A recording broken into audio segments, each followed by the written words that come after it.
Ya, hermanos míos, entonces vamos a continuar con nuestro estudio que se llama De la creación a la nueva creación. Un breve recorrido de Génesis a Apocalipsis, y como lo hemos visto, más allá de ver e ir avanzando libro por libro, el propósito de este es más bien ver el propósito, como ver la Biblia, ver la Escritura como una unidad, y no tan solo como algo que sea... viéndolo desde la perspectiva, llamémosla, de cada libro, de cada capítulo, sino más bien algo bastante general. Así que ya les contaba, vamos a seguir avanzando un poco con esto, y a modo de resumen vamos a ir viendo lo que nos muestra este famoso cuadro. ¿Se acuerdan de este cuadrito? Sí.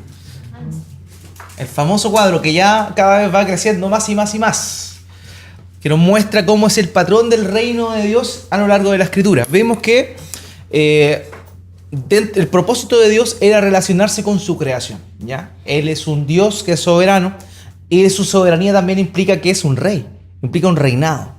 Él, cuando creó a Adán y Eva, Él los creó con el propósito de establecer una relación de reino sobre ellos, ¿ya? Es por eso que nosotros vemos dentro del principio de la creación el deseo de Dios de relacionarse de esa forma. Es por eso que Él nos muestra al principio de la Biblia este patrón del reino, cómo es que Dios se relaciona con su creación. Y es por medio de tres cosas bastante particulares que hemos estado viendo que la historia de la redención va desarrollando paulatinamente.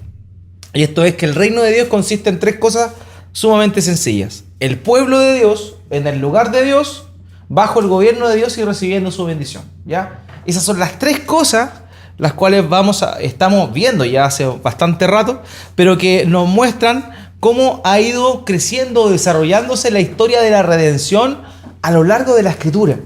Y vimos que ese patrón Dios lo establece en primer lugar en el Génesis con Adán y Eva.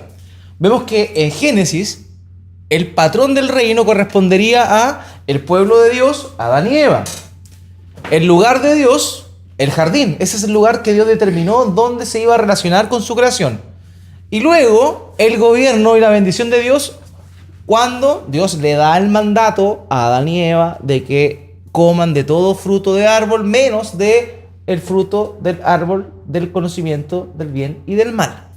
Es así que cuando ellos se encontraron obedeciendo ese mandamiento que Dios le había dado, ellos se encontraban en perfecta comunión y armonía con Dios.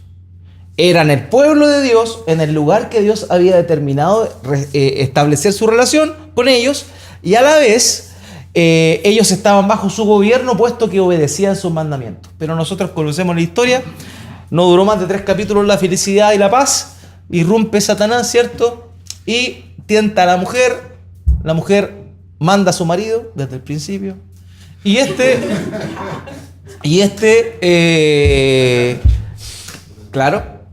peca, ¿cierto? Junto con Eva, comiendo y desobedeciendo el mandato que Dios había dado. Es así como viene esta etapa del reino perdido, donde por medio de esa desobediencia nadie es parte del pueblo de Dios, puesto que Adán y Eva son expulsados del jardín del Edén, que era el lugar donde Dios había determinado relacionarse con el ser humano.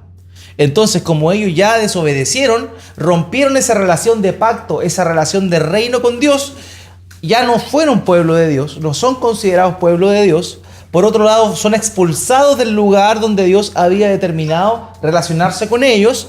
Y en tercer lugar, producto de la desobediencia, ellos ya no viven en bendición, sino ahora en maldición. Y esa es la etapa que vimos, llamada el reino perdido. ¿Qué pasó después de eso? Ustedes conocen la historia. Los descendientes de Adán y Eva, en particular por el linaje de Set, la maldad del hombre empezó a crecer, ¿cierto? En la tierra. El corazón del hombre, el deseo del corazón del hombre era de continuo al mal. Por tanto, vemos que ahí viene el primer juicio de Dios, que es el juicio del diluvio. Después del diluvio, vemos que Dios emite juicio, pero hay gracia ahí. Vemos que Dios permite a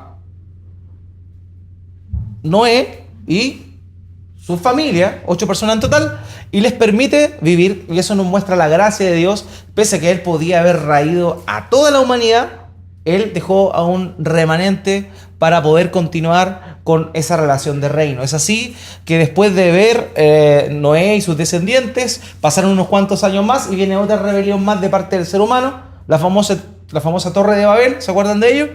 La Torre de Babel, donde los hombres decidieron no cumplir con el mandato de Dios.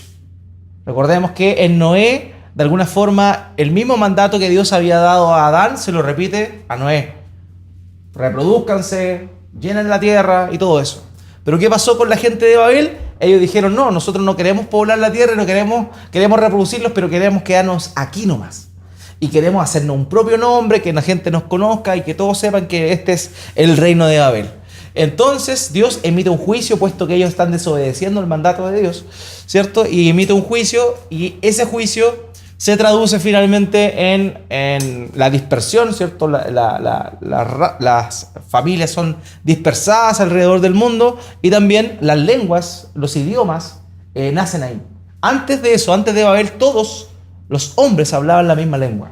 Pero después de Babel, por causa del pecado, efectivamente, es que nace estas familias o tipos de lenguajes que, curiosamente, son distintos de raíz. Incluso los que han hecho estudios lingüísticos han demostrado que, curiosamente, no hay un patrón común en todas las lenguas. Hay raíces, por ejemplo, que en las lenguas que son rusas, por ejemplo, no tienen nada que ver con las latinas. Entonces, algo totalmente distinto. Entonces vemos eso, y vemos el juicio de Dios, pero ya una característica de cuando Dios emitía un juicio, Él también emitía misericordia. Lo vimos con Adán y Eva, ¿se acuerdan? Ellos debían haber muerto en el mismo momento que pecaron, pero Dios, con su misericordia, mueren espiritualmente, pero físicamente no mueren. Después vemos que en el diluvio Dios permitió que 8 personas pudiesen sobrevivir. Pero aquí en Babel vemos que ocurrió el juicio nomás. Y eso ocurre en el capítulo 11 de Génesis. Pero en el capítulo 12 viene el acto de misericordia de Dios, donde Él llama a Abraham. Y ahí comienza esta nueva etapa que nosotros le llamamos el reino prometido.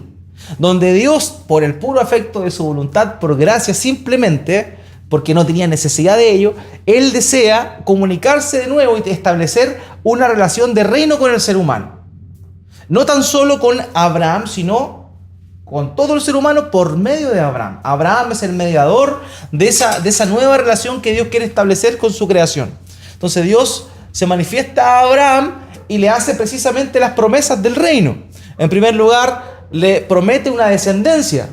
Eso corresponde al pueblo de Dios. ¿Se acuerdan que Abraham y Sara eran estériles? Ya. De ahí Él le promete un pueblo, le promete una gran multitud de descendientes. En segundo lugar, Él le promete un lugar.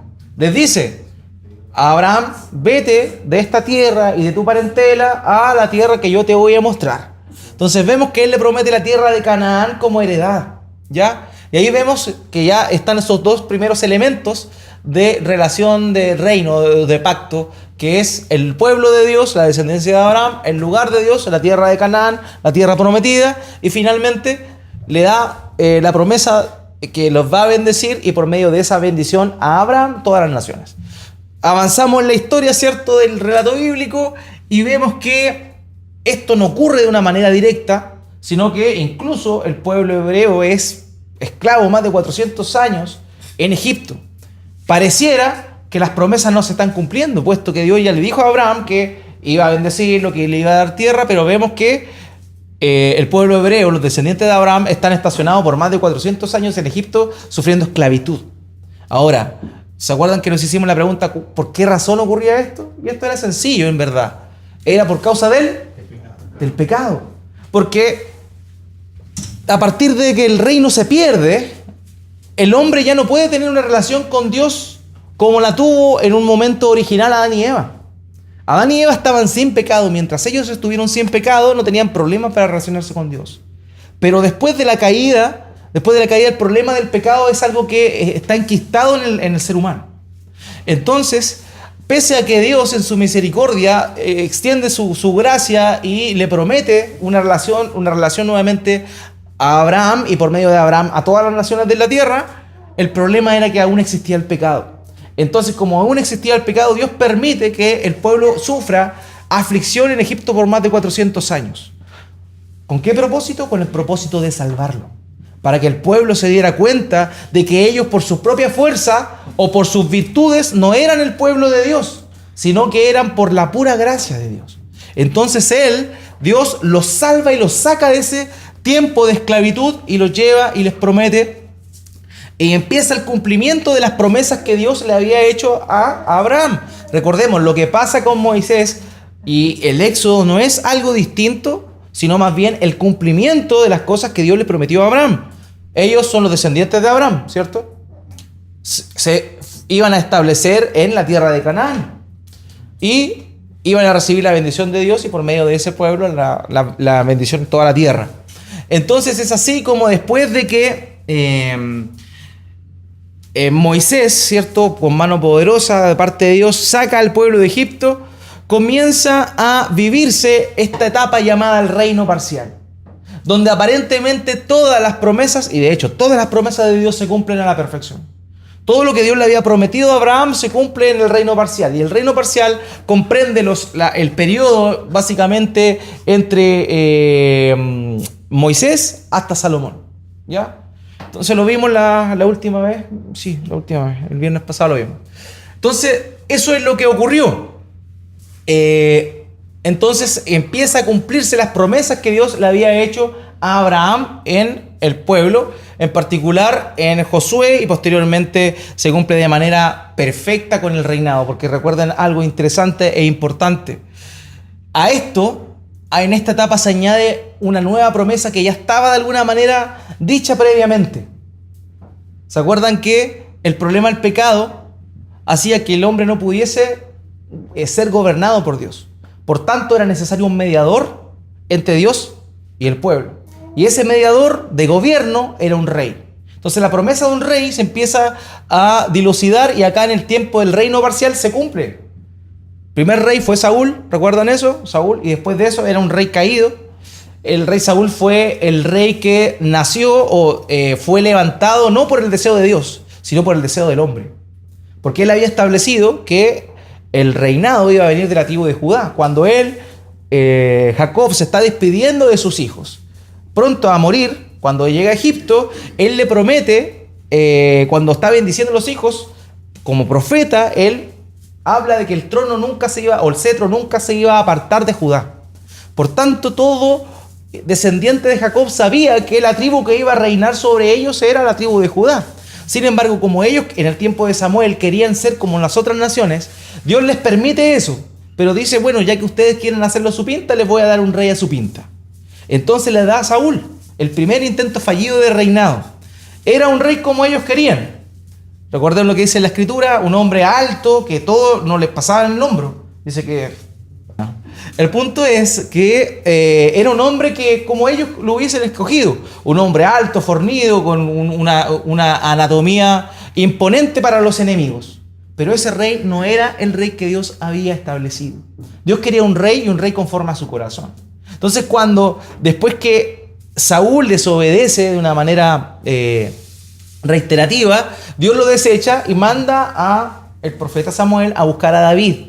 Y es ahí donde nosotros vemos este estándar distinto de Dios frente al estándar que el ser humano tiene.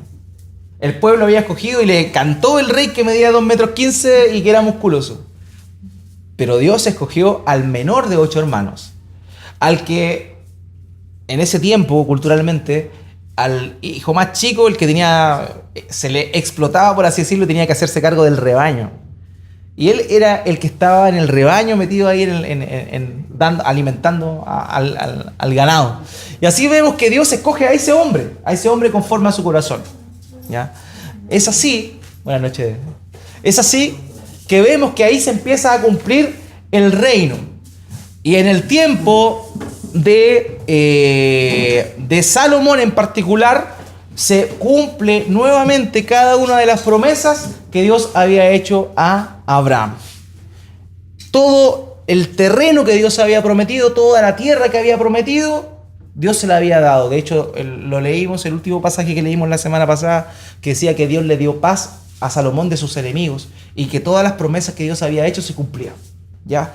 Entonces, en Salomón se cumplió todo Todo lo que Dios había prometido. Entonces estaban los israelitas, eran el pueblo de Dios, ya estaban en Canaán, tenían a Jerusalén y más aún tenían la presencia de Dios mismo por medio del templo y a la vez ya tienen la ley, por eso es que están bajo el gobierno de Dios y también la bendición de Dios porque tienen la ley y tienen el rey. Todo era perfecto, todo era maravilloso, pero vimos que eso no duró mucho. ¿Por qué? Porque todavía existía el problema del pecado.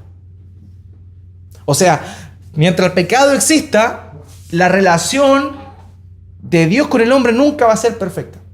Nunca va a ser perfecta. Entonces, ¿qué pasó? Al poco tiempo, de hecho, duró con Salomón. Salomón tiene un hijo llamado Roboam, quien le sucede en el trono.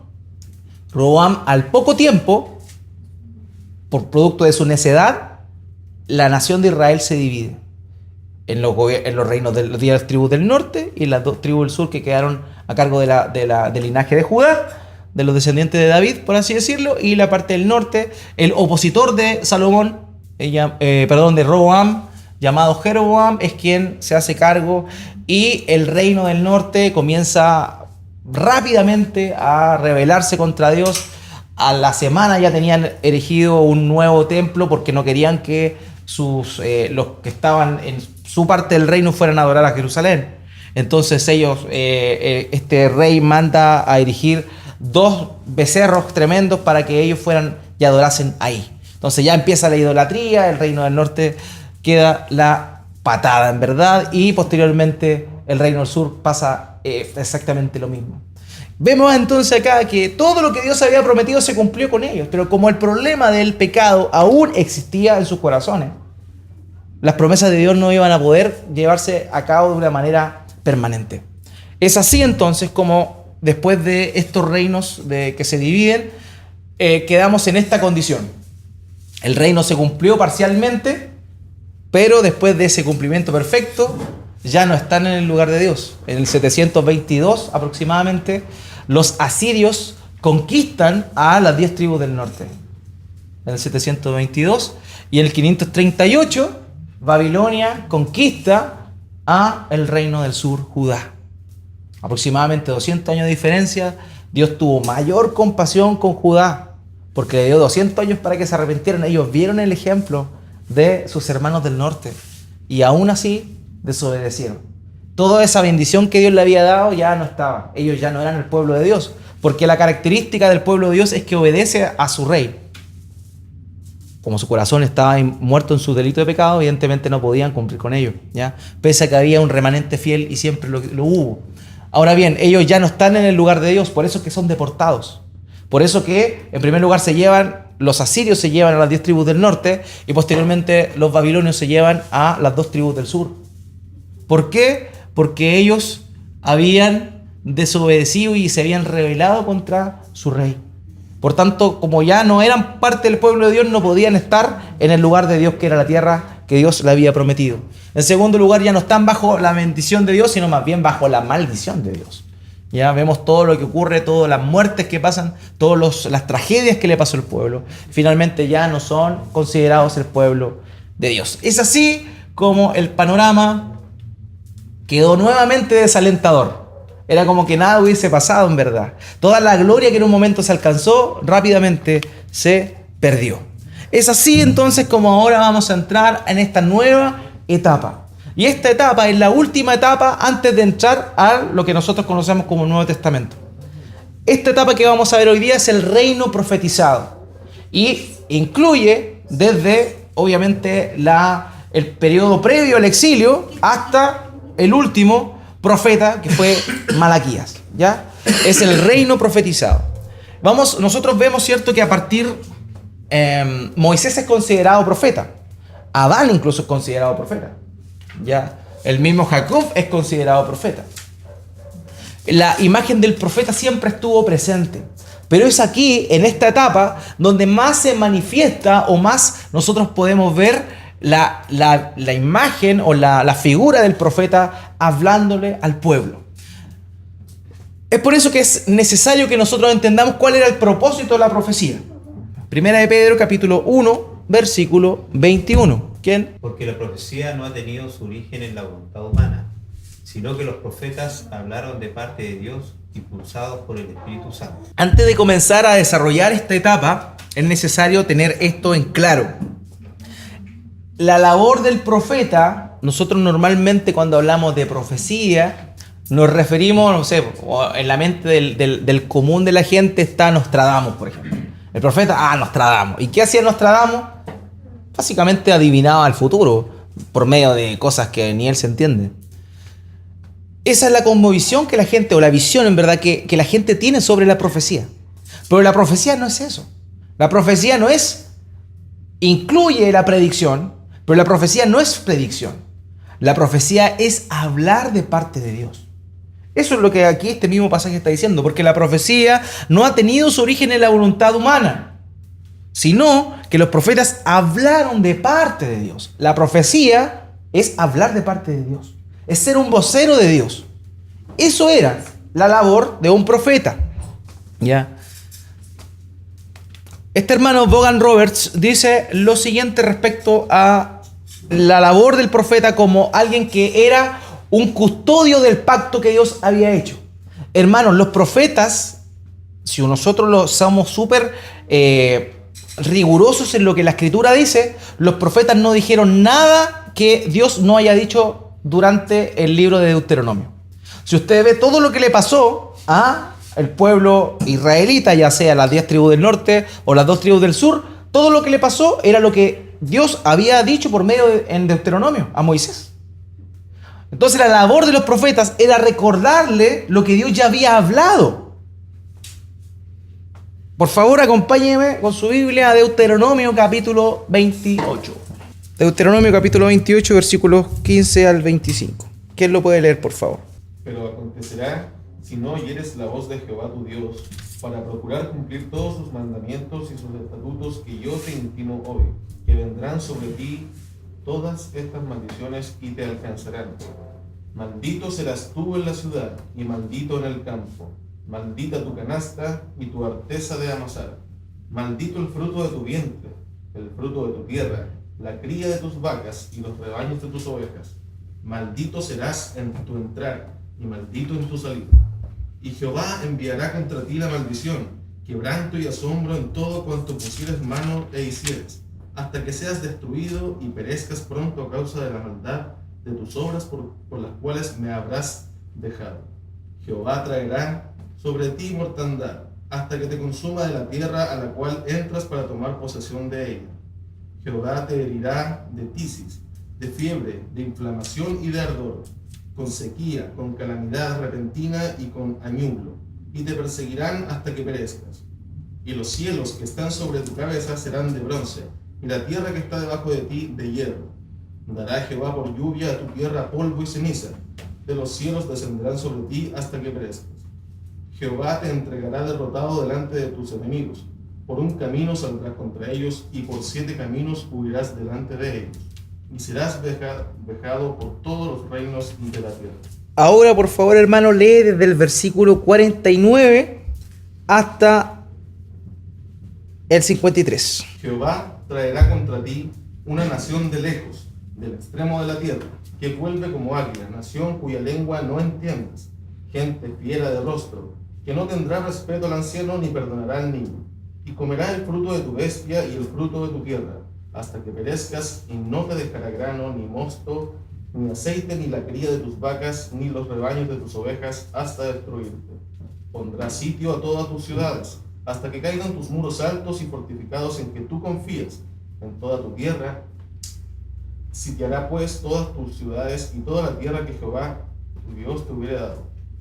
Y comerás el fruto de tu vientre, la carne de tus hijos y de tus hijas que Jehová tu Dios te dio, en el sitio y en el apuro con que te angustiará tu enemigo. Todo se cumplió. Entonces, lo que los profetas hicieron más bien no fue decir algo nuevo, sino en realidad recordar todo aquello que Dios ya había dicho que iba a ocurrir si ellos no obedecían y no se mantenían fieles al pacto que Dios había hecho con ellos. Entonces, por eso, hermanos míos, la labor del profeta, más que predecir el futuro, es decir la palabra de Dios. Y en particular, ellos tenían dos funciones. no tan solo la predictiva, sino por sobre todo como un custodio o un ejecutor del pacto. Por eso este hermano Vaughan Roberts dijo esto: el papel de los profetas que sucedieron a Moisés fue aplicar el pacto. Debían exhortar al pueblo a obedecerlo, recordándole las bendiciones que trae la obediencia y las maldiciones que acarrea la desobediencia. Y eso fue precisamente lo que nosotros vemos que hacen todos los profetas que aparecen descritos en el Antiguo Testamento. Algo importante que nosotros debemos notar es que hay dos tipos de profetas, ¿ya? Los profetas que no escribieron y los profetas que escribieron. Los profetas que escribieron son los que nosotros tenemos acá en la Escritura.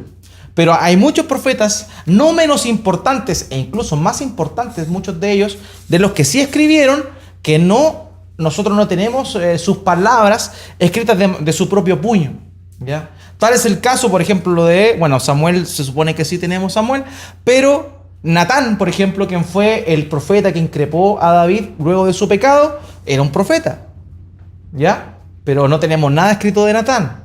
De la misma manera está otro profeta llamado Azarías, que estuvo en el tiempo de Asa, me parece. Ayudó a que este rey dejara los Baales y adorara a Dios. Y los otros profetas, hay muchos más, pero estos son los más que se mencionan más veces en el Antiguo Testamento. Elías y Eliseo, que son más conocidos por nosotros, producto de que Primera y Segunda Reyes básicamente se trata de su ministerio, ¿ya? Ahora, estos hombres amonestaban y exhortaban constantemente a los reyes y al pueblo a obedecer a Dios. Ellos le recordaban lo que Dios ya había dicho. Esa era la labor profética. Eso es lo que hace un profeta, recordar lo que Dios dijo, ¿ya? Entonces ellos tenían esta misión. Ellos eran los encargados de recordarle al pueblo la palabra de Dios, ¿ya? El ministerio profético es más importante que el rey y es más importante que el sacerdote. ¿Por qué? Porque tanto el rey como el sacerdote tenían que ejercer sus labores. El rey tenía que estudiar la Escritura, tenía que tener una copia de la Escritura y gobernar de acuerdo a lo que Dios había mandado. En el caso del sacerdote tenía que oficiar sacrificios a Dios, pero el profeta tenía la misión de hacerle recordar al rey y al sacerdote lo que tenían que hacer. Entonces, de alguna manera, por eso el oficio profético es más relevante incluso en el Antiguo Testamento que los demás. Está siempre presente. Ahora, los profetas escritores que nosotros conocemos, esto escribieron en el siglo VIII a.C., en el Reino del Norte. Los más conocidos, por mencionar algunos, son Amós y Oseas. Ellos escribieron a la nación de Israel, también conocida como Efraín, como Samaria, ¿ya? Y el Reino del Sur, que corresponden a los judíos, están en el siglo VIII, Isaías y Miqueas. Ellos escribieron antes del exilio, ¿ya? Antes del exilio escriben estos profetas. Entre el siglo VIII, ya cuando está pasando el exilio, está Jeremías, Ezequiel y Daniel, libro que estamos analizando en la serie de sermones del domingo. Eso está en el tiempo del exilio. Y después están los profetas que son post-exilio, o sea, cuando el exilio terminó, también siguió Dios dando palabra a su pueblo, recordándole las bendiciones y también las maldiciones. Eso ocurrió en el siglo 6 antes de Cristo, ¿ya? Estos son Ageo, Zacarías y Malaquías. Así vemos entonces cómo los profetas, están los profetas escritores y los profetas que no fueron escritores.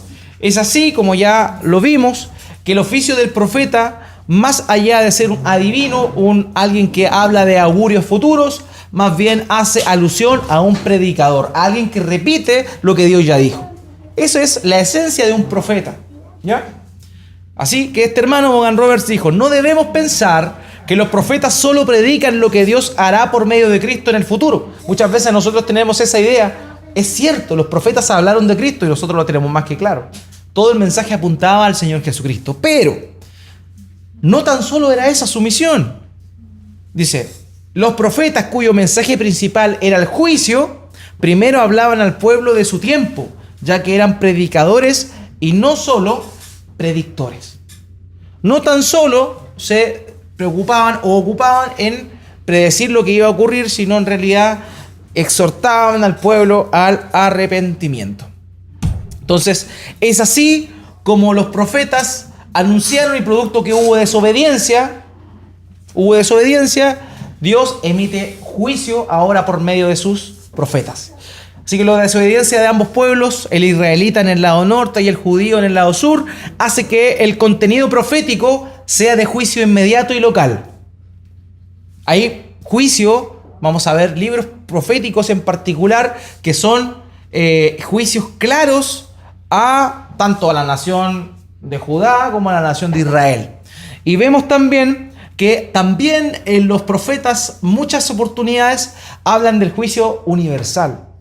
¿Por qué? Porque no tan solo el juicio, como el pecado está arraigado no tan solo en la nación de Israel, en el pueblo de Dios, sino también en todo el hombre, también Dios iba a castigar el pecado de todos, no tan solo de su pueblo. Entonces por eso es que vemos que también en los contenidos de los profetas incluye el juicio universal, no tan solo el juicio local a las naciones judías e israelitas, sino también a todo el mundo, porque obviamente todos estaban bajo pecado. Ahora, los profetas entonces comienzan a anunciar, debido a la desobediencia y a la rebeldía de los pueblos, comienzan a anunciar lo que se les venía. Un retroceso en todo el panorama que Dios había dado. Ellos, recordemos, perdieron su tierra y todo eso, pero de alguna forma, incluso este escritor Oseas, el profeta Oseas, recordemos que él profetizó a las 10 tribus del norte, al reino de Israel. Y él dice básicamente que lo que iba a pasarles era como volver a Egipto. Era como volver a Egipto, o sea, como que nada se hubiese cumplido.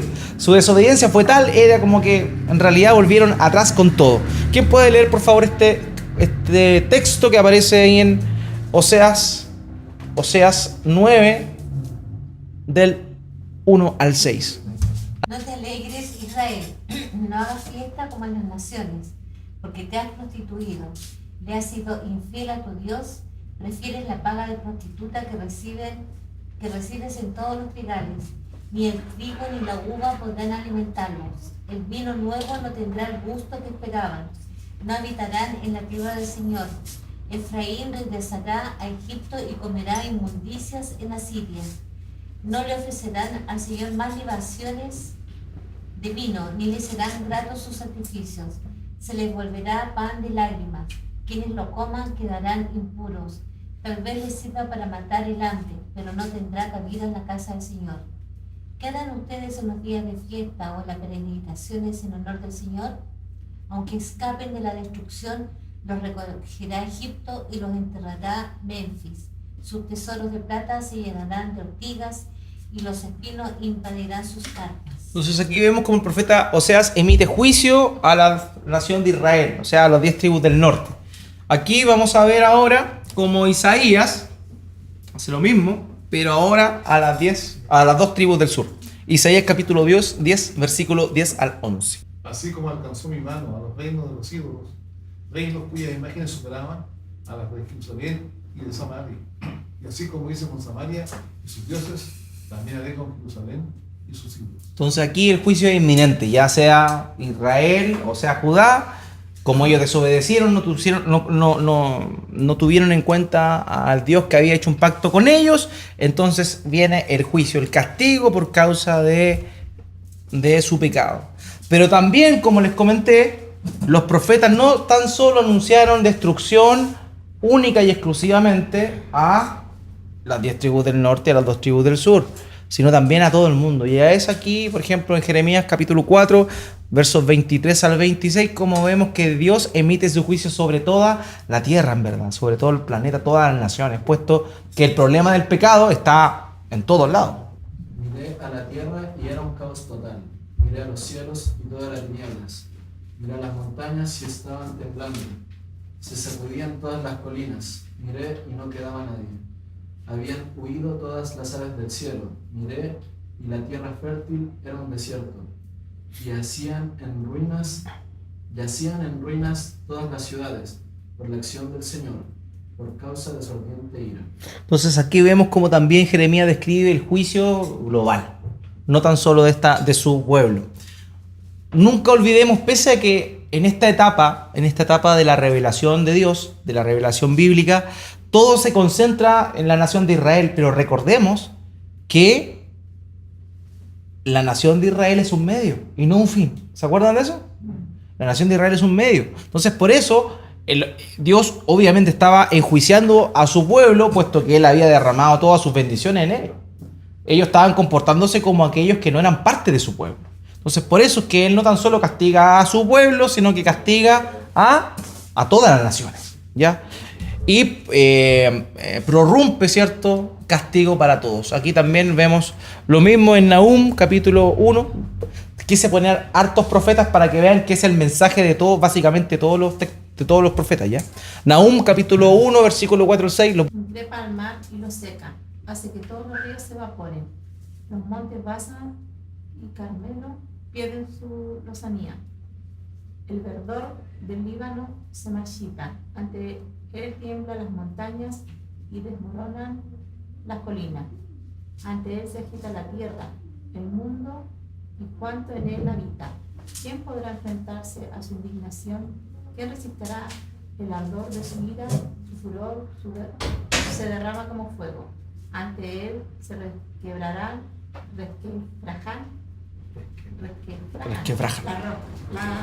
las rocas. Entonces, lo que vemos acá, hermanos míos, es lo que le he dicho. Juicio de Dios, desobediencia, pecado deliberado, viene el juicio de Dios. Y esa era la labor de los profetas. Anunciar lo que les iba a pasar, algo que no era nuevo, puesto que ellos ya sabían lo que venía. Sofonías capítulo 1, versículo 2 al 3. También Sofonías habla del juicio a todo el mundo, a todas las naciones. ¿Quién lo lee, por favor? Arrasaré por completo cuanto hay sobre la faz de la tierra, afirma el Señor. Arrasaré con hombres y animales, con las aves del cielo, con los peces del mar, con ídolos e impíos por igual. Exterminaré al hombre de sobre la faz de la tierra, afirma el Señor. Entonces, nuevamente, el juicio universal está también presente en el relato de los profetas. Gracias, hermano. Graham Goldsworthy dijo esto: el juicio contra las naciones es parte del juicio total de Dios contra el pecado. Sin embargo, debemos notar también la relación entre el juicio y la salvación. Al juzgar a las naciones, Dios apagará toda rebelión en contra suya. Este acto será parte integral de establecer el reino de Dios. Recordemos que el fin último de Dios es llegar a aquel prototipo original donde no había pecado. Algo tiene que hacer y algo va a hacer Dios con el tema del pecado. Pero por lo mismo es necesario también que Él emita juicio no tan solo sobre su pueblo por fallarle, sino también a todas las naciones que obviamente no lo conocen y que no quieren conocerlo. Entonces, pese a este dantesco panorama de destrucción que hemos visto prometido a las naciones, a todas las naciones, vemos que aún dentro del relato de los profetas, de esta época de los profetas, hay esperanza. Hay esperanza y Dios se compromete a que esto que se ve gris, hacerle un clic nuevamente, pero ahora de una manera definitiva y no de una manera parcial. Esto, el propósito de lo que Dios va a prometer por medio de sus profetas, no tiene la idea de hacerlos esperanzarse en lo que pasó con Salomón, por ejemplo. Salomón se cumplió todo lo que Dios había prometido, pero no cumplió con el tema del pecado, ¿cierto? Ahora sí Dios va a saldar el tema del pecado. Por eso es que hay ahora una esperanza que es mucho mayor de la que antes había dado. Por medio de los profetas, Dios les recuerda no solo el juicio, sino también les da esperanza de que sus promesas se cumplirán. Ya no parcialmente como con Moisés y Salomón, sino de una manera perfecta con el Mesías que habría de venir. ¿Ya? Entonces, pese a esa destrucción, a ese lugar que ellos se encuentran deportados, no están en la tierra, están pasando aflicción, pero Dios por medio de los profetas les vuelve a recordar que todo lo que Él prometió lo va a cumplir. Pero esta vez ya no va a ser de una manera imperfecta como lo fue en el tiempo de Moisés y Salomón, sino de una manera perfecta por medio del Mesías. Entonces, por medio de este tiempo del reino profetizado, Dios le empieza a recordar al pueblo, ya que está pasando por el juicio, le da esperanza y le empieza a recordar las promesas que Dios había hecho anteriormente, pero que ahora estas se iban a cumplir de una manera plena. Es así como vamos a ver que Dios comienza a cumplir, o a prometer más bien, nuevamente restablecer su relación con el pueblo de Dios, darles un lugar donde volver a relacionarse con ellos y que ellos puedan establecer una relación de gobierno, de ser súbditos de Él, para poder disfrutar de su bendición para siempre. Es así como lo primero que vamos a ver es que Dios les promete volver a llamarle pueblo, pero esta vez por medio de no la totalidad del pueblo, sino por medio de un remanente. Isaías capítulo 10, versos 20 al 21. En aquel día ni el remanente de Israel, ni los sobrevivientes del pueblo de Jacob volverán a apoyarse en quien los hirió de muerte, sino que su apoyo verdadero será el Señor, el Santo de Israel, y un remanente de Jacob volverá al Dios poderoso. Entonces acá Dios promete que pese a que ellos están en destrucción, están exiliados, están deportados, pese a eso, Él promete que va a haber un remanente al cual Él va a rescatar y va a volver a restablecer esa relación que tenía antes como pueblo de Dios. También les promete un nuevo éxodo. ¿Se acuerdan que ellos estaban prisioneros en Egipto y les promete y les sacó? Ya, ellos se fueron deportados a otras naciones y Dios, estando ellos allá, les promete que nuevamente lo que ocurrió en el éxodo les iba a ocurrir de nuevo por la misericordia de Dios. Jeremías capítulo 16, versículos 14 al 15. ¿Quién lo puede leer? Por eso afirma el Señor, vienen días en que ya no se dirá por la vida del Señor que hizo salir a los israelitas de la tierra de Egipto, sino por la vida del Señor que hizo salir a los israelitas de la tierra del norte y de todos los países donde los había expulsado. Yo los haré volver a su tierra, la que antes di a sus antepasados. Entonces, estando ellos en el exilio, Dios les promete, ¿cierto?, que pese a eso, incluso Jeremías escribió antes del exilio, ¿ya? Jeremías escribió antes del exilio y antes que ellos se vayan deportados, Dios ya le estaba prometiendo que iba a tener misericordia y compasión de ellos y que iban a volver. Y así como salieron de Egipto, nadie más se iba a recordar de cómo Dios los sacó de Egipto, sino más bien de cómo Dios ahora los estaba sacando de las naciones del norte, ¿ya? Entonces Dios les promete a ese pueblo un nuevo éxodo. También ahora, dentro de esto mismo, el nuevo pueblo de Dios no es tan solo la nación, sino todas las naciones de la tierra, como fue la promesa original realizada a Abraham. Entonces la promesa ya no es tan solo para el pueblo israelita, sino para todas las naciones por medio del pueblo israelita. Isaías capítulo 60, versículo 1 al 3. Levántate y resplandece, que tu luz ha llegado. La gloria del Señor brilla sobre ti. Mira, las tinieblas cubren la tierra, y una densa oscuridad se cierne sobre los pueblos. Pero la aurora del Señor brillará sobre ti se manifestará su gloria. Las naciones serán guiadas por tu luz y los reyes por tu amanecer esplendoroso. Entonces aquí hay una promesa ya que Dios le está haciendo a su siervo. ¿Quién es el siervo del Señor? Mesías, Los que le obedecen. Mesías prometido. 10 puntos P. El siervo del Señor es el Mesías. ¿Se acuerdan que Dios trata al pueblo hebreo, lo trata como su hijo, su primogénito, cuando le dice a Faraón, deja salir a mi primogénito? Pero ese pueblo obviamente es una sombra del verdadero pueblo que es su hijo, Jesucristo.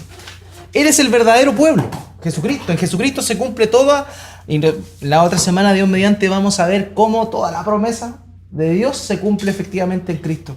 Y cada una de estas cosas se van a llevar a cabo. La promesa del pueblo de Dios, del lugar de Dios y de la bendición de Dios se va a cumplir de manera perfecta en la vida, obra de nuestro Señor Jesucristo. Entonces ahora todas las naciones son incluidas, ¿cierto? Esta es la gran diferencia ahora. Ahora bien, la misma idea. Isaías capítulo 49, versículo 6. No es gran cosa que seas mi siervo, ni que restaures a las tribus de Jacob, ni que haga volver a los de Israel, a quien he preservado. Yo te pongo ahora como luz para las naciones, a fin de que lleven mi salvación hasta los confines de la tierra. No es que ya en esta etapa de la revelación no era gran cosa volver a darle lo que ya le había prometido, que solamente fuera una nación la que recibiera la bendición, sino que ahora en esta nueva etapa todas las naciones de la tierra se iban a ver beneficiadas y bendecidas por la salvación que Dios estaba prometiendo. Entonces, lo primero, el pueblo de Dios promete un nuevo pueblo, ¿cierto? Un remanente de la nación de Israel, y también que esa bendición iba a alcanzar no tan solo a Israel, sino también a todas las naciones. Ahora vamos a hablar del lugar de Dios. Dios, por medio de los profetas en ese tiempo tan turbulento, promete un nuevo lugar. Isaías capítulo 65, versículos 17 al 18. Presten atención que estoy por crear un cielo nuevo y una tierra nueva. No volverán a mencionarse las cosas pasadas, ni se traerán a la memoria. Alégrense más bien y regocíjense por siempre. Por lo que estoy a punto de crear, estoy por crear una Jerusalén feliz, un pueblo lleno de alegría. Ya no bastaba con esa Jerusalén esplendorosa que Salomón había edificado. Eso fue monumental, fue glorioso, fue bonito, pero el problema del pecado todavía estaba. Dios ahora, en esta etapa, prometía un reino que iba a ser totalmente distinto. Ya no tan solo un reino cuyas extensiones eran de la ribera oriental del Nilo hasta el mar que está al otro lado, no me acuerdo cómo se llama. No era solo eso, ahora Él prometía un cielo nuevo y una tierra nueva.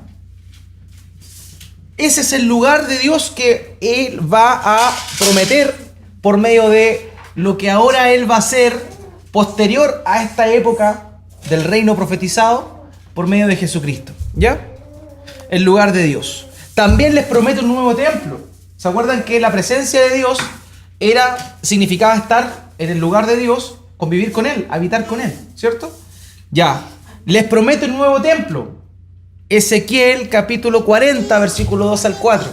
En una visión divina, Dios me trasladó a la tierra de Israel y me colocó sobre un monte muy alto. Desde allí, mirando al sur, había unos edificios que parecían una ciudad. Dios me llevó allí y vi un hombre que parecía hecho de bronce.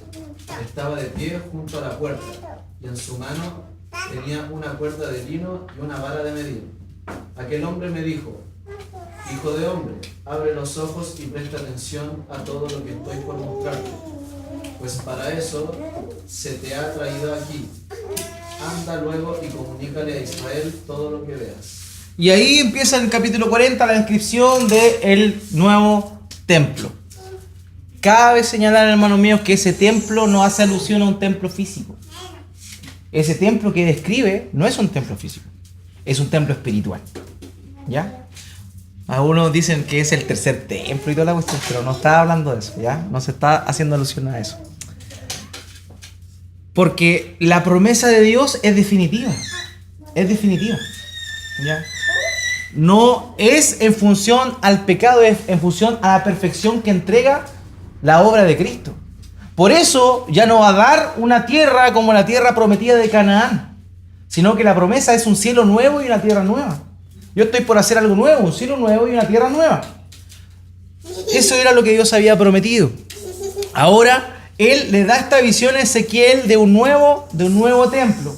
Pero este templo tampoco es un templo físico, sino más bien está haciendo alusión al templo que nosotros vamos a ver después en Apocalipsis, que está hablando de el templo que está en el cielo nuevo y la tierra nueva, por así decirlo, que es la manifestación de la comunión que el hombre va a tener por la eternidad con Dios. ¿Ya? Entonces, más allá de un templo, vamos a ver que esto se cumple en Cristo Jesús.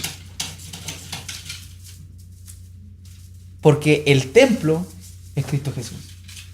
¿Qué dijo el Señor Jesús cuando le mostraron las piedras del templo? ¿Y a qué templo se estaba refiriendo?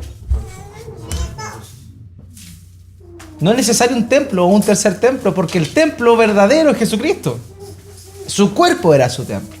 Y Él se manifestó y se presentó luego de sacrificado una vez y para siempre delante del Padre en el tabernáculo que está en los cielos. ¿Ya? Entonces eso es necesario notarlo también. ¿Ya? Él le promete un lugar, estar con ellos, es un nuevo templo, pero no se está refiriendo a un templo físico, sino más bien a un nuevo templo espiritual. Entonces vimos eso. el pueblo de Dios ahora ya no tan solo es el pueblo o la nación, sino que también incluye a todas las naciones. Vemos también que van a estar en el lugar de Dios. Ese lugar de Dios es el cielo nuevo y la tierra nueva, ¿cierto? Y vemos también ahora que Él va a establecer una nueva relación de gobierno y bendición con ellos. Pero para eso es necesario que Dios haga un nuevo pacto. Y aquí está la diferencia sustancial entre lo que nosotros conocemos como el antiguo pacto y el nuevo pacto. En realidad no es que haya dos pactos, es que hay un solo pacto. Hay un solo pacto de gracia que nosotros vemos desarrollándose en la historia de la redención. El tema es que en la antigüedad, en la administración de ese pacto antiguo, no estaba solucionado el problema del pecado. Por eso es que vemos que Dios cumple con sus promesas, pero el hombre no puede mantenerse fiel a las promesas que Dios le dio y las pierde porque está el pecado. Entonces es necesario que Dios haga un pacto nuevamente con el hombre, pero esta vez ese pacto va a romper de raíz el problema del ser humano. Ya lo vimos, las promesas que se hacen en medio del reino profético o del reino profetizado es ya no tan solo para la nación de Israel, sino para todas las naciones de la tierra. Ya no es tan solo en un lugar físico, en un territorio, sino más bien en un cielo nuevo y una tierra nueva. Y ya no es tan solo con ese pacto, sino que ahora es por medio de un nuevo pacto. Y ese es el pacto que nosotros hemos recibido por medio de Jesucristo. Ezequiel capítulo 37, versículo 26 al 28. Y haré con ellos un pacto de paz, será un pacto eterno. Haré que se multipliquen y para siempre colocaré mi santuario en medio de ellos. Habitaré entre ellos, y yo seré su Dios, y ellos serán mi pueblo. Y cuando mi santuario esté para siempre en medio de ellos, las naciones sabrán que yo, el Señor, he hecho de Israel un pueblo santo. Entonces, durante ese periodo, Él les dice que ahora va a haber un nuevo pacto con ellos. Y este pacto, los beneficios de eso es que va a haber un santuario en medio de ellos, ¿cierto? Habitaré entre ellos. ¿Sabes lo que significa Emmanuel? En Cristo se cumple esa promesa. Dice, yo seré su Dios y ellos serán mi pueblo, y cuando mi santuario esté para siempre en medio de ellos, las naciones sabrán que yo, el Señor, he hecho de Israel un pueblo santo. Entonces, Dios va a hacer un nuevo pacto con ya no tan solo la nación, sino por medio de la nación, va a hacer un pacto con todas las naciones de la tierra, que fue la bendición primitiva que Dios le dio a Abraham. Y aquí vemos la figura, hermanos míos, de la renovación de ese pacto. Por eso ahora nosotros sabemos que no podemos fallar. Si estamos en Cristo ya no podemos fallar. Porque Él hizo un nuevo pacto. Y este es el nuevo pacto. Jeremías capítulo 31, versículo 31 al 34. Vienen días, afirma el Señor, en que haré un nuevo pacto con el pueblo de Israel y con la tribu de Judá. No será un pacto como el que hice con sus antepasados el día en que los tomé de la mano y los saqué de Egipto, ya que ellos lo quebrantaron a pesar de que yo era su esposo, afirma el Señor. Este es el pacto que después de aquel tiempo haré con el pueblo de Israel, afirma el Señor. Pondré mi ley en su mente y la escribiré en su corazón. Yo seré su Dios y ellos serán mi pueblo. Ya no tendrá nadie que engañar a su prójimo. Ya no tendrá nadie que enseñar a su prójimo, ni dirá nadie a su hermano, conoce al Señor, porque todos, desde el más pequeño hasta el más grande, me conocerán, afirma el Señor. Yo les perdonaré su iniquidad y nunca más me acordaré de sus pecados. Hermanos, la promesa del nuevo pacto es fundamental. ¿Por qué? Porque ahora en el nuevo pacto que el Señor, que Dios promete, va a poder cumplirse y ser perfecto en su totalidad. ¿Por qué? ¿Por qué el otro plan no funcionó? ¿Por qué el otro pacto no funcionó? Porque el otro pacto no solucionaba el problema del pecado. Dice ahí, no será un pacto como el que hice con sus antepasados, el día en que los tomé de la mano y los saqué de Egipto, ya que ellos lo quebrantaron, a pesar de que yo era su esposo. Este pacto nuevo que Dios promete no puede ser quebrantado por parte del hombre, porque es un pacto que Dios hace de principio a fin. Ya no depende del hombre, depende de Dios exclusivamente. Ya no depende de que el hombre, por así decirlo, manifieste que es parte del pueblo de Dios obedeciendo los mandatos, porque Él se dispuso a perdonar el pecado. Él perdona los pecados ahora por medio de este nuevo pacto. Fíjense en esto. Ya el hombre no puede quebrantar este nuevo pacto porque ahora no está solamente en las mentes. El nuevo pacto impacta el corazón. Dice ahí, pondré mi ley en su mente y la escribiré en su corazón. Yo seré su Dios y ellos serán mi pueblo. Ya no tendrá nadie que enseñar a su prójimo ni dirá nadie a su hermano conoce al Señor, porque todos, desde el más pequeño hasta el más grande, me conocerán. Este es el nuevo pacto, el pacto renovado, el pacto que se promete en esta etapa del reino, ya, el reino profetizado. Y todas estas cosas, estas promesas que Dios hace en el tiempo de los profetas se van a cumplir de manera plena en el Señor Jesucristo. Es por eso que en este tiempo vuelve a reafirmar la promesa de un rey que iba a ser el que iba a establecer el nuevo pacto. Isaías capítulo 9, versículos 6 al 7. Que no ha nacido un niño, se nos ha concebido un hijo. La soberanía reposará sobre sus hombros y se le darán estos nombres: Consejero admirable, Dios fuerte, Padre eterno, Príncipe de paz. Se extenderán su soberanía y su paz y no tendrán fin. Gobernará sobre el trono de David y sobre su reino, para establecerlo y sostenerlo con justicia y rectitud, desde ahora y para siempre. Esto lo llevará a cabo en el celo del Señor Todopoderoso. Entonces ahora iba a haber un nuevo rey, este rey que iba a ser un príncipe de paz, que iba a ser un niño, y ahí está obviamente hablando de la anunciación del nacimiento de nuestro Señor Jesucristo como un hombre con una naturaleza plena, tanto divina como humana, ¿ya? Entonces viene eso. Así que, es así. ¿Se acuerdan que habíamos visto un poco este gráfico? Ya. Vemos entonces que así vamos de Adán, desde el Edén hasta el final del Antiguo Testamento. Vemos que está la relación con Dios, parte allá arriba, Dios crea al ser humano y la relación va parejita hasta ese punto que está allá, donde la relación con Dios decae, obviamente producto del pecado del ser humano, la caída, ¿cierto? Hasta que cada vez la naturaleza del ser humano va de continuo, hasta que en ese punto que está acá, vemos nosotros la promesa de Dios que le hace a Abraham.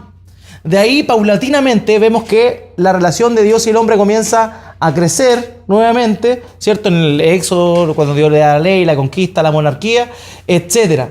Vemos que esas promesas que Dios le hace se cumplen plenamente en David y Salomón hasta este punto. Pero después de eso, vemos que nuevamente el pueblo peca, traiciona a Dios y hay una nueva caída, que es la que estamos viendo ahora. Pero durante ese punto de la que viene esta caída nueva, vemos que está la esperanza profética que Dios da por medio de los profetas, valga la redundancia, en la cual esta relación va a volver a ser como la que estaba ya en el Edén, por medio de el rey que había de venir. Es así como termina el Antiguo Testamento, con la esperanza de que ya se había perdido todo, pero ahora iba a haber un cumplimiento perfecto. Ya no todo iba a ser como antes, un nuevo orden se iba a establecer, y esto obviamente por medio del Señor. Es así como llegamos nuevamente a esta tablita que ahora le hemos añadido el reino profetizado, donde el pueblo de Dios es el remanente de Israel, la inclusión de los gentiles, también porque ahí no aparece, de los gentiles. El lugar de Dios, el nuevo templo, que evidentemente es espiritual, se está refiriendo a la comunión con Dios, y la nueva creación, cielo nuevo, tierra nueva. Y el gobierno de Dios y la bendición de Dios es el nuevo pacto, el nuevo rey y la gran bendición que eso iba a acarrear. Y es así entonces como termina el nuevo pacto. De hecho, usted ve el Antiguo Testamento, perdón. Si usted ve el libro de Malaquías, que dentro de nuestra Biblia, no de la Biblia hebrea, porque la Biblia hebrea termina con Segunda de Crónicas, pero el orden que nosotros tenemos en la Escritura, vemos que el último profeta, ¿cuál es? El último profeta que aparece en la Biblia, o sea, el último libro profético. Malaquías capítulo 4, versículos 5 y 6. Yo envío el profeta Elías antes que venga el día de Jehová grande y terrible. Él hará volver el corazón de los padres hacia los hijos y el corazón de los hijos hacia los padres, no sea que yo venga y hiera la tierra con maldición. Esa profecía, ¿a qué le suena? ¿A quién le suena más bien? A Juan el Bautista, que es la antesala a el Señor. Exactamente, Juan el Bautista era el Elías que había de venir. Por tanto, vemos cómo el Antiguo Testamento termina precisamente con la promesa de que había de ocurrir esto. ¿Cómo sabemos que esto tiene cumplimiento en Cristo y no antes? Porque vemos que las naciones, las promesas que Dios había realizado de que la nación de Israel iba a volver, se cumplieron. Judá sobre todo volvió a su tierra. Recuerden que Ciro da un edicto en el cual todos los que estaban deportados podían volver a su tierra. Vino Zorobabel, ¿cierto? Levantaron las ciudades. ¿Se acuerdan de Nehemías que manda a construir las murallas de la ciudad? La ciudad vuelve a reconstruirse, el templo vuelve a reconstruirse. Pero eso no era lo que Dios había prometido. Eran cumplimientos parciales. De hecho, este texto es bien lindo, que aparecen, o sea, lindo entre comillas, desesperanzador, pero también esperanzador. Esdras capítulo 3, versículo 11 al 12. Aquí está Esdras, están consagrando el nuevo templo que hicieron ellos, después de que fueron deportados y que aquí volvieron ya. Ahora ellos construyeron el templo y aquí está la consagración de ese templo. Y fíjense en lo que ocurre. Esdras capítulo 3, versículo 11 al 13. Se supone que este sería como el cumplimiento de las promesas que Dios había hecho, que ellos iban a volver a la tierra y todo, que iban a construir el templo y todo. Ya. Esdras capítulo 3, versículo 11 al 13. Todos daban gracias al Señor y a una le contaban esta alabanza. Dios es bueno, su gran amor por Israel perdurará para siempre. Y todo el pueblo alabó con grandes aclamaciones al Señor, porque se habían echado los cimientos del templo. Muchos de los sacerdotes, levitas y jefes de familia, que eran ya ancianos y habían conocido el primer templo, prorrumpieron en llanto cuando vieron los cimientos del nuevo templo, mientras muchos otros gritaban de alegría, y no se podía distinguir entre los gritos de alegría y las voces de llanto, pues la gente gritaba a voz en cuello, y el ruido se escuchaba desde muy lejos. Imagínense la situación. Volvieron del cautiverio, pudieron construir la ciudad, pudieron construir el templo, y aquellos jóvenes que nunca habían visto la gloria de que había alcanzado Israel antes, están obviamente contentos y todo, pero aquellos que eran antiguos, que habían visto la gloria del templo anterior que había sido destruido por Nabucodonosor, vemos que dice muchos de los sacerdotes levitas, jefes de familia, que eran ancianos y habían conocido el primer tiempo, prorrumpieron en llanto cuando vieron los cimientos del nuevo templo. No porque les daba emoción, sino porque al ver que ese templo no era ni la sombra de lo que tenían antes y ni siquiera un 0,1% de lo que se le había prometido por medio de los profetas cuando estuvieron en cautiverio. ¿Por qué? Porque la promesa no se cumple cuando ellos vuelven. La promesa que Dios hace en ese tiempo se cumple con Jesucristo. Y Dios mediante, la próxima semana vamos a ver cómo el cumplimiento del reino se va a llevar a cabo por la persona del Señor Jesús.